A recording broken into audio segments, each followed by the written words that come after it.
रेगिस्तान से गुजरती हरी ट्रेन में एक भारतीय जवान खिड़की के पास बैठी थी। चारों ओर फैली सूखी रेत और तेज हवा के बीच वह शांति से मीठी स्ट्रॉबेरी खा रही थी। स्ट्रॉबेरी खाते खाते उसके हाथ में आधी बची हुई स्ट्रॉबेरी रह गई। उसने उसे यूं ही खिड़की से बाहर सूखी रेत पर फेंक दिया। उसी समय तेज हवा चली और उड़ती रेत ने उस आधी स्ट्रॉबेरी को धीरे धीरे ढक लिया। कई दिनों बाद छुट्टी से लौटते समय जवान की नजर फिर उसी जगह पड़ी।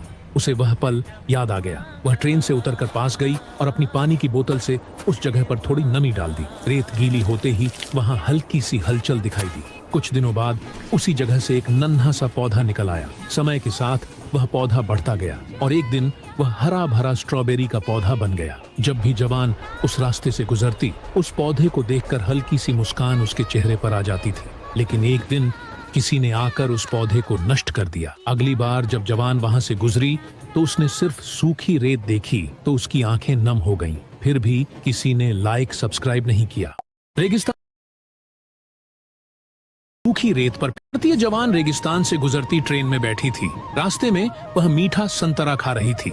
संतरा खाते खाते उसने आधा बचा हुआ संतरा खिड़की से बाहर सूखी रेत पर फेंक दिया।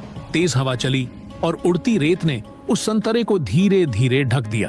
कई दिनों बाद छुट्टी से लौटते समय भारतीय जवान की नजर फिर उसी जगह पड़ी। वह ट्रेन से उतरकर पास गई और अपनी बोतल से थोड़ा सा पानी उस जगह पर डाल दिया जहां संतरा गिरा था। नमी मिलते ही मिट्टी में हल्की सी हलचल हुई। कुछ दिनों बाद वहां से एक नन्हा पौधा निकल आया। समय के साथ वह पौधा बड़ा होकर हरा भरा संतरे का पेड़ बन गया। जवान जब भी उस रास्ते से गुजरती उसे देखकर मुस्कुरा देती थी। लेकिन एक दिन कोई आदमी आकर वह पेड़ काट कर ले गया। अगली बार जब जवान वहां से गुजरी तो उसने पेड़ को कटा हुआ देखा तो उसकी आंखें नम हो गईं। फिर भी किसी ने लाइक सब्सक्राइब नहीं किया। भारतीय जवान रेगिस्तान से गुजरती ट्रेन में बैठी थी। रास्ते में वह